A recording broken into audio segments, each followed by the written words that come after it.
Alors cette vidéo s'adresse aux élèves de terminale STGM qui souhaitent mieux comprendre Excel. Elle part d'un constat d'examinateur d'épreuves pratiques qui est le suivant. Les élèves sont très maladroits sur Excel. Ils ne comprennent pas la fonctionnalité, ils ne comprennent pas la manière dont on manipule bien Excel, ni même son utilité parfois, en tout cas pas son esprit.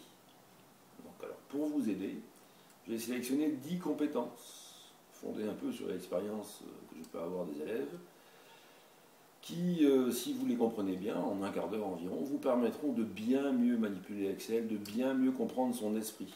Les exemples sont très simples, mais vous comprendrez mieux à quoi ça sert et comment on fait. Et ainsi, vous serez beaucoup plus à l'aise sur Excel et vous pourrez mieux vous exprimer à l'épreuve pratique. Alors, compétence numéro 1.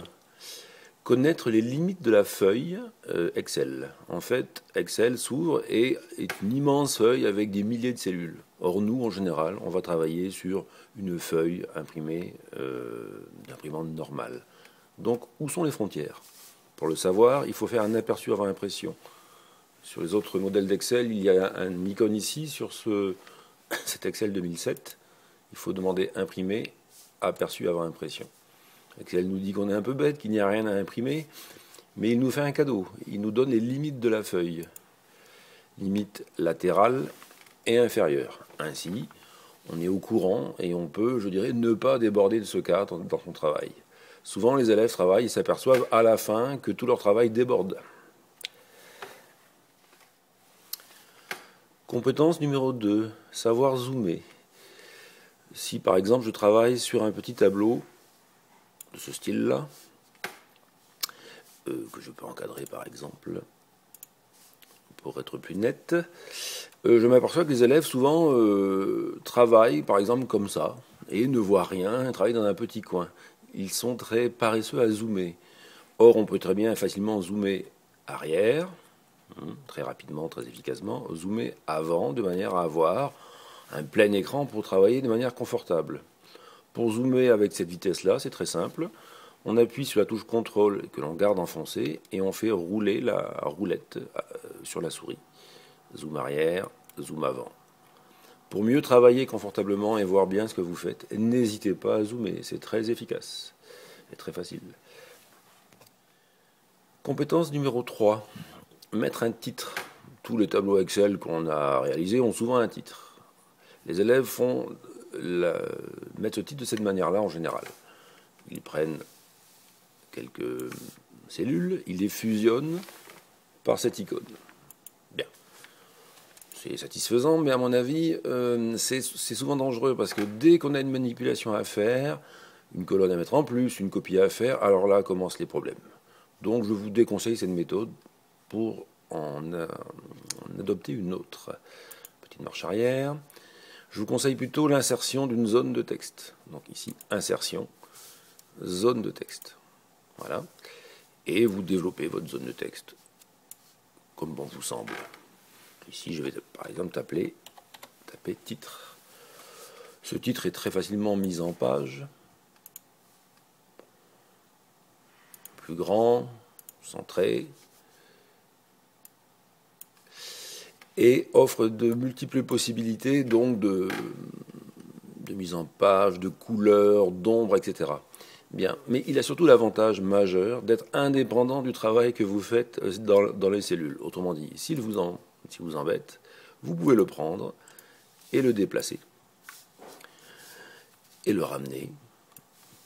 Tout ceci avec très bonne humeur, donc aucun problème. Cela permet également de taper des commentaires qui sont toujours indépendants de ce qu'il y a dans la cellule. Exemple, si je descends le titre, les cellules qui sont dessous continuent à travailler. Et ceci sans aucune perturbation. Donc dès que vous avez un titre ou un commentaire à faire, privilégiez très nettement cette méthode plutôt que de fusionner des cellules, méthode toujours plus ou moins aléatoire et pleine d'imprévus.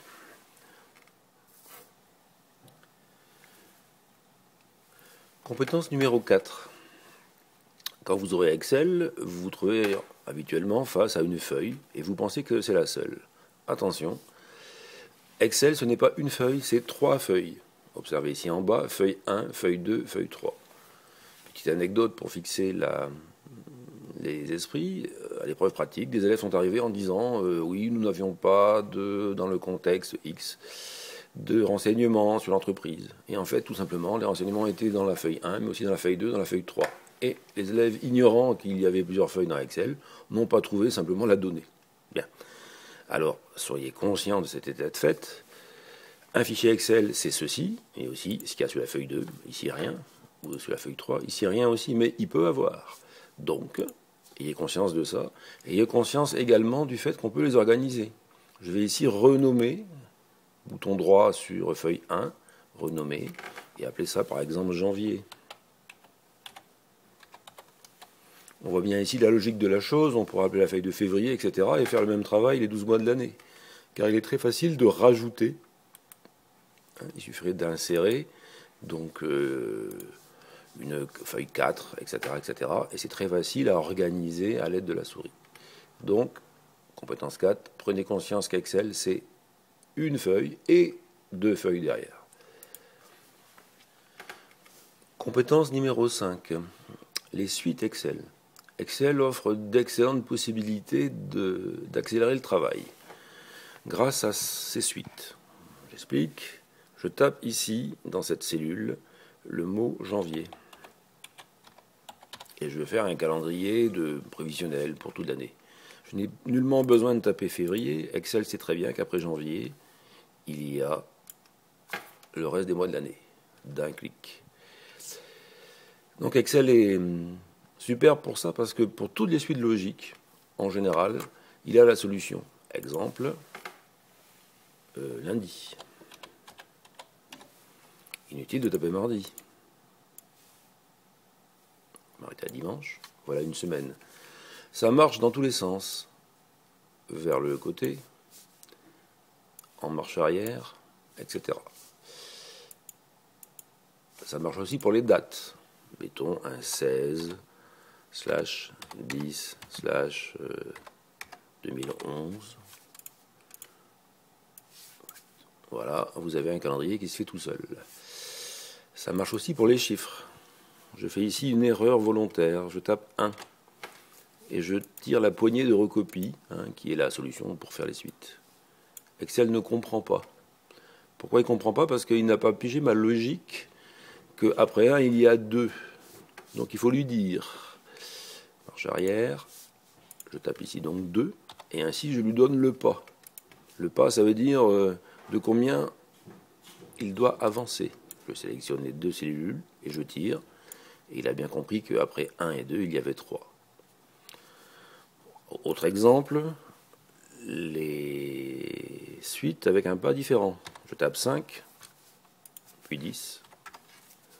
On comprend ici qu'on veut 15. Excel le comprend aussi très bien.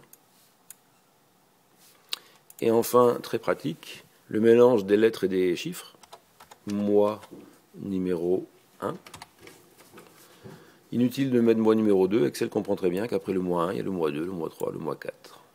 Voilà. Toutes ces fonctionnalités très intéressantes permettent de faire rapidement des tableaux, rapidement des calendriers, des plannings, etc.